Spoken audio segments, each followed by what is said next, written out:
Friends, स्वागत है आपका आपके अपने YouTube चैनल गॉसिया ज्ञान भंडार में। मैं हूं आपकी दोस्त गॉसिया यूवी एंड आप लोगों का इंतजार आज खत्म हो जाता है। बहुत सारे स्टूडेंट मैसेजेस कर रहे थे पर्सनली भी और वैसे भी मैसेजेस आ रहे थे कि मैम प्लीज इंग्लिश स्पीकिंग की जो 90 डेज चैलेंज है उसकी प्लीज सीरीज को कंटिन्यू कीजिए। तो यस, अब टाइम आ गया है कि सीरीज को कंटिन्यू किया जाए।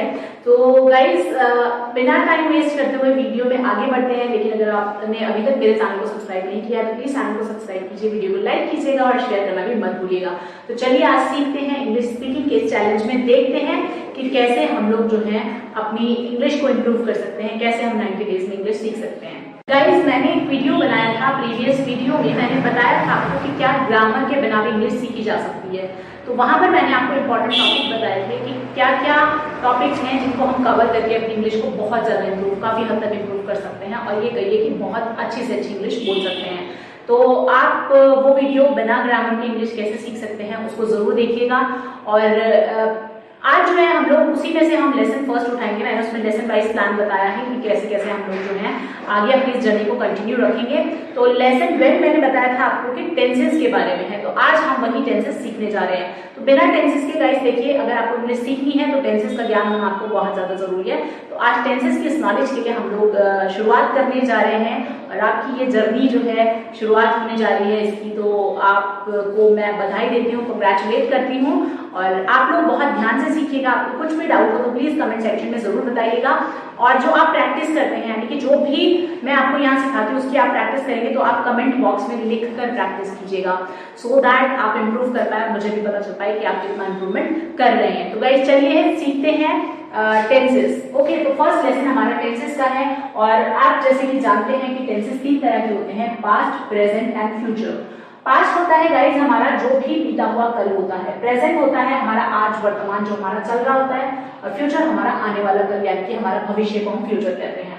तो गाइज इसमें देखिए, इसमें 4 तरह के टेंसेस होते हैं, 4 यानी कि इसमें जब हम बात कहते हैं तो अलग अलग तरीकों से कहते हैं। यानी कि 4 तरीके से पास्ट में बात करते हैं, 4 तरीके से प्रेजेंट में करते हैं, 4 तरीके से हम फ्यूचर में करते हैं। तो टोटल ये 12 तरह के सेंटेंसेस है, हम यहाँ पे सभी कुछ सीखेंगे। तो पहला आ जाता है indefinite, second is continuous, perfect and then perfect continuous. तो यानी कि ये पास्ट का भी इंडेफिनिट है, प्रेजेंट में भी इंडेफिनिट होता है, फ्यूचर में भी इंडेफिनिट होता है। इसी तरह से पास्ट में भी कंटिन्यूअस होगा, प्रेजेंट में भी कंटिन्यूअस होगा, फ्यूचर में भी कंटिन्यूअस होगा। यानी कि कुल मिलाकर कहने का मतलब ये है कि ये जो चारों टेंसेस हैं ये इसमें भी आएंगे, इसमें भी आएंगे और इसमें भी आएंगे। जैसे एग्जांपल आपको दे देती हूँ, अगर हमें इंडेफिनिट, प्रेजेंट इंडेफिनिट में कोई बात कहनी है तो कैसे कहेंगे कि मैं यह काम करता हूँ, ठीक है। कंटिन्यूअस में कहनी है तो मैं ये काम कर रहा हूँ, परफेक्ट में कहनी है तो मैं ये काम कर चुका हूँ, और परफेक्ट कॉन्टिन्यूअस में कहना है तो मैं कुछ घंटों से इस काम को कर रहा हूँ, या टाइम आप मेंशन करके बात कह सकते हैं। दैट मींस अलग अलग तरीके के सेंटेंस होते हैं, अलग अलग बात हम अपनी कहते हैं। ये तो बात हो गई टेंसेस की कि कितने टाइप्स होते हैं, कितने प्रकार होते हैं। उसके अलावा भी हम बहुत सारी चीजें सीखेंगे, मॉडल ऑक्सिलरी वगैरह, तो वो हम बाकी के लेसन में डिस्कस करेंगे। तो अभी हमने लेसन 4 स्टार्ट किया है और अप्रोक्सीमेटली हमारा 15 डेज जो है टॉपिक चलेगा, यानी कि 15 दिन हमें टेंसेस को कवर करने में लग जाएंगे। ओके, तो नेक्स्ट हमारा आता है, नेक्स्ट है गाइस हमारा, अब मैं आपको बताऊंगी कि जब हम अपनी बात कोई भी कहते हैं तो हम अपनी जो बातें होती हैं उनको 3 तरीके से कहते हैं। पहली होती है पॉजिटिव, यानी कि अफर्मेटिव बेस को कहते हैं, यानी कि सकारात्मक बात। जैसे मैं किसी काम को करती हूँ, ये क्या है, पॉजिटिव बात है। मैं सुबह जल्दी उठती हूँ तो ये क्या है, एक पॉजिटिव बात है। नेगेटिव क्या होता है, यानी कि निषेधात्मक, जिसमें हम नहीं के बारे में बात करते हैं। तो जैसे मैं कहूंगी कि मैं मैगी कभी नहीं खाती हूँ, बहुत बड़ा झूठ है, बहुत खाती हूँ, ठीक है। लेकिन यहाँ पर अगर मैंने कहा है कि मैं मैगी नहीं खाती हूँ तो ये नेगेटिव सेंटेंस होता है। इस तरह से अब हम किसी से अगर प्रश्न करना चाहें, जब हम क्वेश्चन पूछते हैं किसी से तो वो हमारा कहलाता है इंटेरोगेटिव।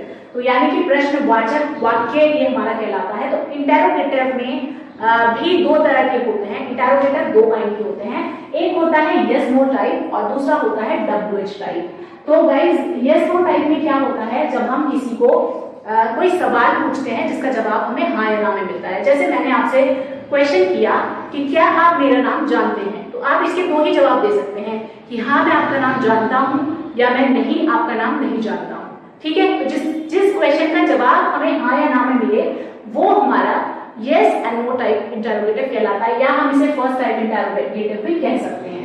तो हिंदी में गाइस ये वाला जो इंटरोगेटिव होता है ये क्या से स्टार्ट होता है, लेकिन जब हम इसकी इंग्लिश बनाते हैं तो हम इसको व्हाट से स्टार्ट नहीं करते, इसको हम हेल्पिंग वर्ब यूज करते हैं। खैर वो पूरा प्रोसेस हम लोग आगे सीखेंगे जब हम लोग कोई भी टेंस को सीखेंगे। Okay, next is WH type. WH type में क्या होता है, WH फैमिली भी इसको कहते हैं। इसमें क्या होता है, जो प्रश्न पूछने वाला शब्द होता है, कब, क्यों, क्या, कहां, कैसे, ये सब सेंटेंस के बीच में आता है, यानी कि हिंदी सेंटेंस के बीच में आते हैं।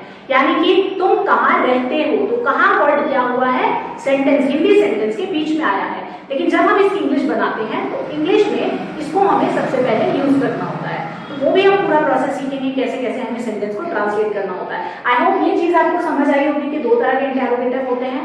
तो आगे चलते हैं, आगे यहाँ लिखा है मैंने इंटरोगेटिव नेगेटिव। तो ये भी एक टेंस होता है जब हम प्रश्न भी पूछ रहे होते हैं और साथ में हम नेगेटिव बात भी करते हैं। जैसे मैंने आपको कहा, क्या तुम मेरा नाम नहीं जानते हो, ठीक है, मैंने क्या भी यूज किया है और नहीं भी यूज किया है। तो जिन प्रश्नों में क्वेश्चन भी पूछा जाए और साथ ही साथ जो है नेगेटिव का वर्ड का यूज हो, यानी जिन भी क्वेश्चंस में नेगेटिव का यूज हो रहा हो साथ साथ, उसको हम इंटरोगेटिव नेगेटिव कहते हैं। या फिर आप एग्जांपल ले सकते हैं, तुम दिल्ली क्यों नहीं जाते हो, तो क्यों नहीं वर्ड का हमने इस्तेमाल किया है, दैट मींस वो भी इंटरोगेटिव नेगेटिव सेंटेंस होगा।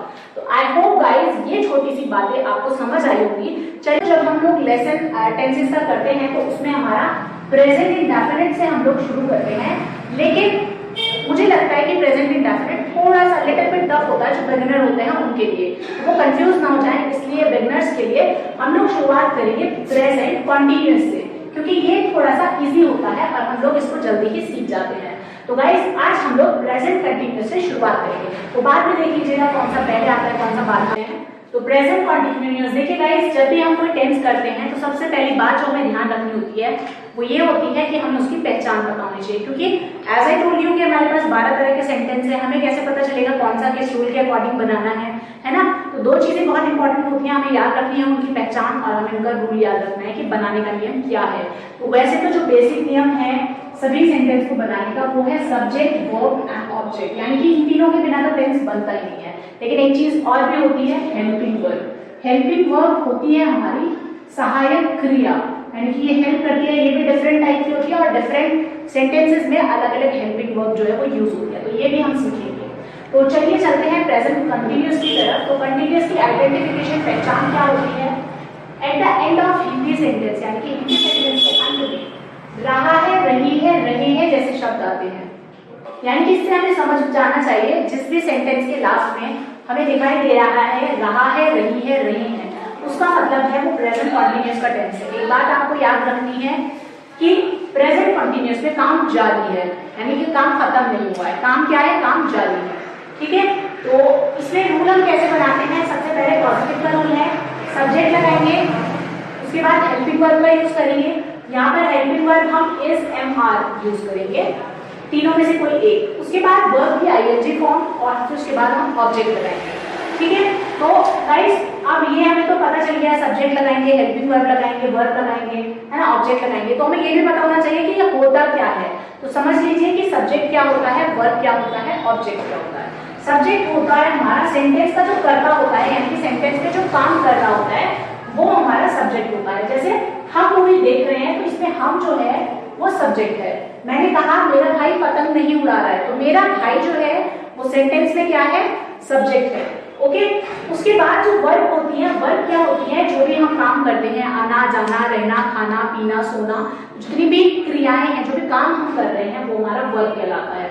और उसके बाद सेंटेंस में जो बचा हुआ पोर्शन है कि जिस काम को हम कर रहे हैं वो काम क्या है, वो बचा हुआ पार्ट तो हम देख रहे हैं, क्या देख रहे हैं, मूवी देख रहे हैं, तो ये मूवी यहाँ पर ऑब्जेक्ट हो जाता है, ठीक है। अब चलते हैं रूल्स के अकॉर्डिंग। तो अब देखिए हम मूवी देख रहे हैं, इससे पता चल गया हमें कि ये कंटिन्यूअस टेंस है, प्रेजेंट का कंटिन्यूअस टेंस है। तो हम क्या करेंगे, सबसे पहले हम सब्जेक्ट लगाएंगे, अकॉर्डिंग टू रूल चलेंगे। तो सब्जेक्ट क्या है, हमको इंग्लिश में कहते हैं वी, ओके। उसके बाद इसने कहा हेल्पिंग वर्ब यूज करो, इज, एम, आर।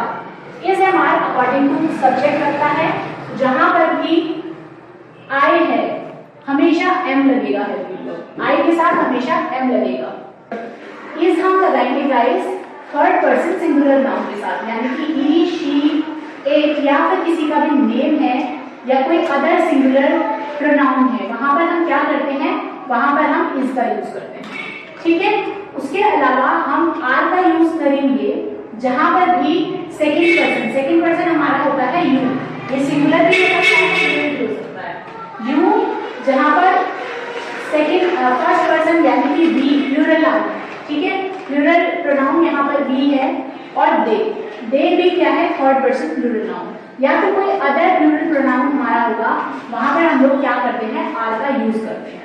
ठीक है, तो आई के साथ एम यूज करेंगे, इस हमेशा ही शी किसी के नाम के साथ यूज करेंगे, आर हम यूज करेंगे यू वी दे या अदर प्लूरल नाउन। तो अदर प्लूरल नाउन हो सकते हैं these boys, those boys, right, और माता जी पिताजी, इन सब वर्ड्स के लिए हम लोग आर यूज करेंगे, इज यूज करेंगे हेल्पिंग वर्ब। ओके, तो सेंटेंस पे चलते हैं। पॉजिटिव सेंटेंस हम लोग कर रहे हैं, हम मूवी देख रहे हैं। सबसे पहले इसने कहा रूल में कि सब्जेक्ट लिखो, हमने सब्जेक्ट लिखा। अब इसने कहा हेल्पिंग वर्ब लगाओ इज एम आर में से कोई एक। तो जैसे कि हमने देखा कि वी के साथ में हमें लगाना है आर, तो यहाँ पर हम यहाँ से चूज कर लेंगे आर, तो हमने लिखा वी आर। ठीक है, अब देखने को हम कहेंगे वॉच। ओके, देखने को क्या कहेंगे, देखो वर्ब कहा है इसने, वर्ब की आईएनजी फॉर्म लगानी है, तो हम देखने को वॉच कहते हैं, और आईएनजी फॉर्म इसकी होती है वॉचिंग। ठीक है, वॉचिंग, वी आर वॉचिंग। अब क्या बचा, अब ऑब्जेक्ट बचा। ऑब्जेक्ट क्या है, मूवी, तो वी आर वॉचिंग मूवी। देखिए कितना सिंपल सेंटेंस है। ठीक है, अगर यहाँ होता मैं मूवी देख रहा हूं, तो कैसे बनता, I am watching movie. Okay, so I hope ये आपको समझ आ गया होगा। अब आगे चलते हैं नेगेटिव की तरफ। नेगेटिव सेंटेंस क्या कहता है, सबसे पहले सब्जेक्ट लगाना है, फिर हेल्पिंग वर्ब लगाना है। हेल्पिंग वर्ब हमें पता है इज एम आर में से एक चूज करना है, उसके बाद नॉट लगाना है, उसके बाद वर्ब की आईएनजी फॉर्म का यूज करेंगे, देन हम ऑब्जेक्ट लगाएंगे। ठीक है, तो यहाँ पर सिर्फ ये ऐड हुआ है। ओके, सेंटेंस है मेरा भाई पतंग नहीं उड़ा रहा है, तो मेरा भाई यहाँ पर सब्जेक्ट है। ओके, माय ब्रदर, सबसे पहले सब्जेक्ट लगाना है, इसलिए लिखा माय ब्रदर। उसके बाद हेल्पिंग वर्ब आया। अब मेरा भाई क्या है, सिंगुलर है और थर्ड पर्सन। ठीक है, थर्ड पर्सन है और सिंगुलर प्रोनाउन है, तो हमने यहाँ पर क्या यूज करना है, इज यूज करना है, माय ब्रदर इज।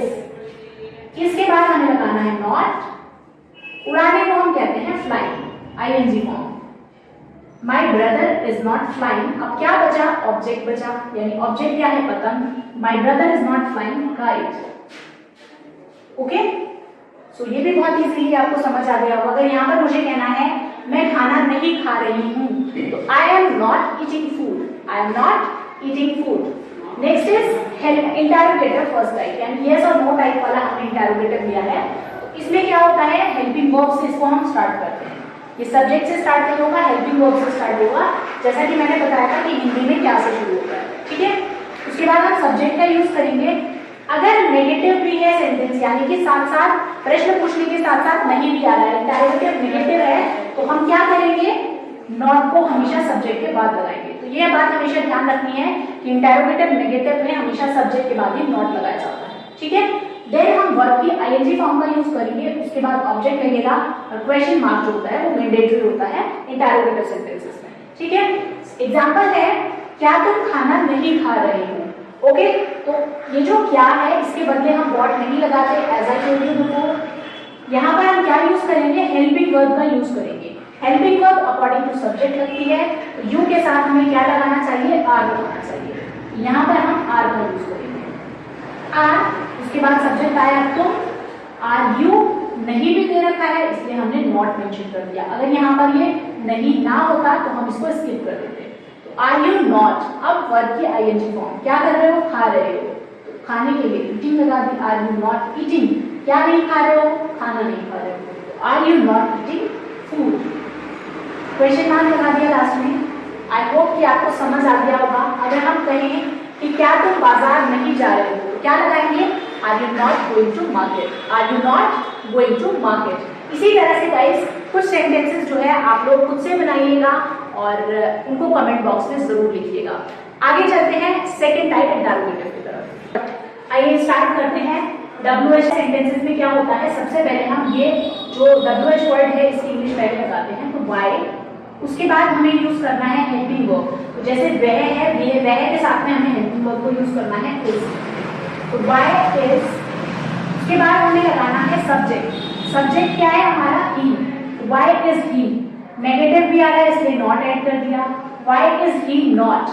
अब आता है जानने की English, going. Why is he not going? अब ऑब्जेक्ट क्या बचा? Delhi. Why is he not going to Delhi?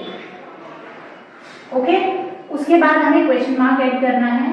तो गाइस देखिए सेंटेंस बनता है why is he not going to Delhi. इसी तरह से अगर हमें कहना है तुम खाना क्यों नहीं खा रहे हो, तो why are you not eating food? Why are you not eating food? I hope guys ये सब कुछ आपको समझ आया होगा, इंटरेस्टिंग लगा होगा और आपकी जो ये प्रॉब्लम थी सेंटेंसेस वाली, टेंसेस वाली, वो दूर होनी शुरू हो गई होगी। तो प्लीज प्रैक्टिस कीजिएगा अपनी साइड से कम 10 सेंटेंसेस कमेंट बॉक्स में लिखकर बताइएगा सेंटेंस को ट्रांसलेट करके। अगर कुछ भी समझ नहीं आया हो या आपको कुछ भी समझना हो तो प्लीज कमेंट बॉक्स में जरूर बताइएगा।